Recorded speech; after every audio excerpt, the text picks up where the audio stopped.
नागराज और जादू का शहंशाह। दोस्तों, आपने इसके पिछले भाग में पढ़ा। नागराज गेट तुतनखामेन को खत्म करने के लिए मिस्र पहुंचता है, परंतु वहां उसका सामना होता है सोडांगी से, जो कि कुछ अपराधियों से बचकर भाग रही होती है। नागराज उन अपराधियों का सामना करता है और उन्हें पकड़ लेता है, परंतु वे तभी गायब हो जाते हैं। नागराज समझ नहीं पाता ये सब कैसे हुआ है, जबकि ये सब कर रहा होता है ग्रेट तुतनखामेन। वो उन सब की आत्माओं को निकालकर मम्मी में प्रवेश कराने की तैयारी कर रहा होता है। उधर सोडांगी बताती है कि वो अपराधी उसके पीछे नहीं, नागराज के पीछे पड़े हुए थे। अब उसके आगे बस यहीं वह गलती कर गया। ओह, ये तो वाकई कटी निकली। हिच हिस, उसने फंका मारी। सोडांगी को तुम नहीं छू पाओगे। और सोडांगी वहां से बच के भाग निकली। नागराज, अगर तुम समय पर ना पहुंच जाते तो मेरा बचना मुश्किल था। ओह, लेकिन वो मुझे क्यों ढूंढ रहे थे? मुझसे तो दूर भागते हैं सभी अपराधी। पिछले दिनों कई और भी शातिर अपराधी गायब हुए हैं। क्या वे सब मेरी मदद चाहते थे या कुछ और बात है? सोडांगी, तुमने कहा कि तुम पिरामिडों के नीचे बनी हजारों हजार रहस्यमय गुफाओं में तुम्हारा निवास है। क्या तुम मुझे तुतनखामेन नाम के किसी शैतान को जानती हो, जो खुद को पिरामिडों से निकला फराओ राजा कहता है? ग्रेट तुतनखामेन, क्या तुम जानती हो उसे? सोडांगी, नहीं, लेकिन मैं तुम्हें वहां तक पहुंचा अवश्य सकती हूँ। ग्रेट तुतनखामेन का रहस्यमय संसार उन्हीं पिरामिडों के नीचे निर्मित है नागराज। तब तुम्हें एक बार फिर मेरे जिस्म में अपना निवास स्थान बनाना होगा सोनागी, क्योंकि इस रूप में अगर तुम मेरे साथ रही तो शायद मैं अपना काम निर्विघ्न पूरा ना कर सकूंगा। ओह, और नागराज के शरीर में वास करने वाले सैकड़ों हजारों सांपों की संख्या में एक और नाम कुल जुड़ गया, सोडांगी का। गेट तुतिन खामेन का दरबार। अब मैं तुम सबकी आत्माओं को मम्मियों में प्रवेश कराऊंगा। जादू के इस शहंशाह ने ना जाने क्या किया कि माचू पाचू की आत्मा समा गई एक मम्मी में। मम्मी अब बन गई गोल्डमैन माचू पिचू। रॉबरी सम्राट हम्बुराबी, उसकी आत्मा निकल के भी समा गई। पेशेवर कातिल रेटो कैटो, और सबसे अंत में ड्रंकन सम्राट डंकन लिगा हिच। गेट तुतनखामेन मुस्कुरा उठा अपनी कामयाबी पर। अब तुम सब तब तक जीवित हो जब तक तुम्हारा शरीर नष्ट नहीं हो जाते। आप महान हैं गेट तुतनखामेन। आज मैं दुनिया को दिखाऊंगा एक महान आश्चर्य, जिसके आगे विश्व के सातों आश्चर्य भी हो जाएंगे बौने साबित। बैंक ऑफ कॉमर्स की हीलियोपोलिस शाखा। बैंक लुटेरों का अनोखा रूप। पुलिस को देखते ही नशा उतर जाता था मेरा तो, लेकिन आज हिच, नशा चढ़ रहा है और ज्यादा हिच। आश्चर्य से मुंह बाए खड़े पुलिस ऑफिसर मुंह में घुस गई एक शैतान मक्खी, जिसे छूकर चीख पड़ा हो देखकर। फायर! कई गोलियां उन अनोखे लुटेरों के अनोखे जिस्मों से टकराईं। वे फिर भी बढ़ चले। गोलियों का असर नहीं। गोली लगी पर खून की एक बूंद तक नहीं। सरकार ने में नकली गोलियां नहीं दी हुई हैं शायद। गेट तुतनखामेन ने देखा वह दृश्य। गेट तुतनखामेन की सेना नायक अपनी असली पहली जीत करके लौट रही है। इसी के साथ ही चौंक उठा हुआ। नागराज, नागराज यहाँ? पुलिस से तो बच निकले तुम सब, अब मुझसे बचो। नागराज, ये चारों कुछ जाने पहचाने से क्यों लग रहे हैं?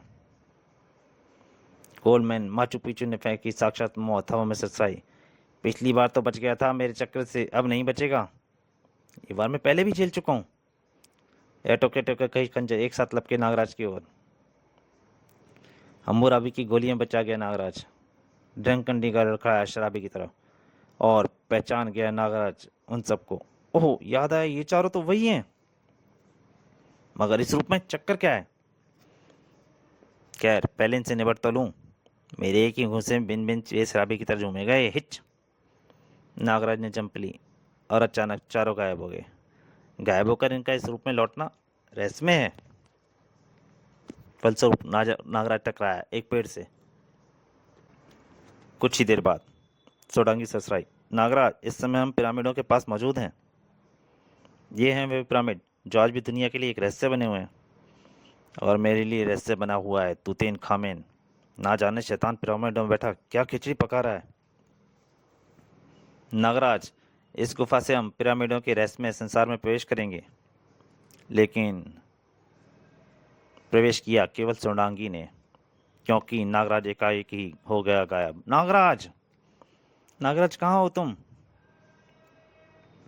गेट तूतेनखामेन के दरबार में पहुंच चुका था नागराज। गेट तूतेनखामेन के दरबार में तुम्हारा स्वागत है नागराज। शैतान तूतेनखामेन। नकली सर रॉबर्ट की नीलामी में भी तुम विवश थे नागराज, इसलिए तूतेनखामेन तुमसे नहीं लड़ा था।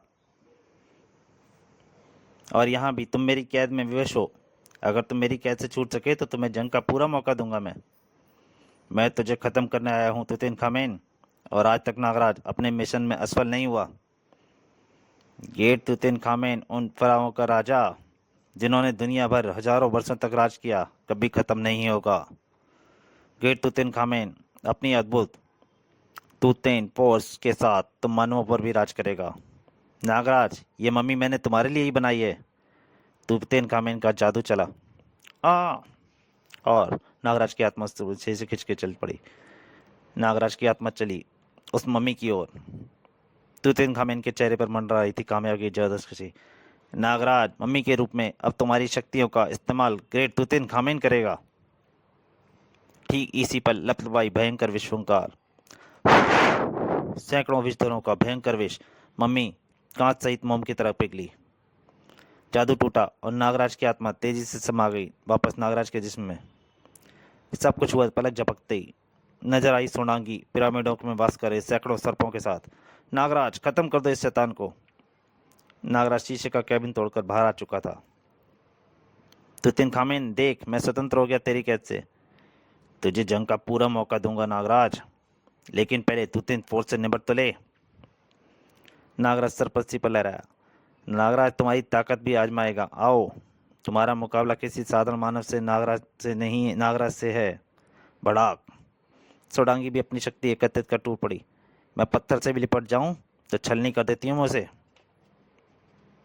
नागराज के पत्थर को पिघला देने वाली फिर भयंकर फिशकार, तुम हर बार निकले नागराज के हाथों, अब नहीं बचोगे। बस नागराज, तुम्हें मेरी सेना का नायक बनना है। तुम्हारे हाथों अपनी सेना को वध और नहीं होने दूंगा। तूतेनखामेन का हाथ पड़ा अपने मुखौटे की ओर, तभी चीख पड़ी सोडांगी। इसकी शक्ति का राज यही मुखौटा है नागराज। नागराज की सर्पसेना पलक झपकते ही ले उड़ी तूतेन की मुखौटा और गेट तूतेनखामेन सिंहासन सहित उठा हवा में। नागराज ने जंप ली। हाथ आया तूतेनखामेन के जिस्म लिपटी पट्टी का एक कोना। तुझे फरार नहीं होने दूंगा तूतेनखामेन। तूतेनखामेन ने नागराज को एक घूंसा मारा। धुम। नागराज उछलकर वापस फर्श पर गिरा, लेकिन इसके जिस्म पर लिपटी इस पट्टी के नीचे क्या दबा है? नागराज तूतेनखामेन की बखिया उधेड़ता चला गया। जादू, जादू का शहंशाह ही तो निकला तूतेनखामेन। नागराज ने सारी पट्टी खींच दी, पर उसके नीचे कुछ भी नहीं था। तूतेनखामेन अदृश्य था। नागराज और सोडांगी भी चमत्कार से खड़े थे। पिरामिडों से निकला फराओ का राजा क्या सच में उसे खत्म कर सका हूँ? फिर अचानक ही गायब हो गया सिंहासन और वह मुखौटा जिसे सर्पसेना ले उड़ी थी। इधर पिरामिडों के नीचे ही किसी विशाल गुफा में कैद की गई शातिर बदमाश चमत्कारिक ढंग से आजाद हो गए। भागो, निकलो यहाँ से, मैं तो अब रात करना ही छोड़ दूंगा। मौत के मुंह से निकाला है नागराज ने मैं। उधर नागराज, अगर मैं भी सदा तुम्हारे जिस्म में निवास करूं तो मुझे बहुत खुशी होगी सोडांगी। शुक्रिया नागराज। और सोडांगी के रूप में नागराज को मिली पिरामिडों की रानी, जो अब नागराज के सफ़र में उसके साथ थी। तो दोस्तों, अगर ये कॉमिक अच्छी लगी हो प्लीज़ ज़्यादा से ज़्यादा शेयर कीजिए। धन्यवाद।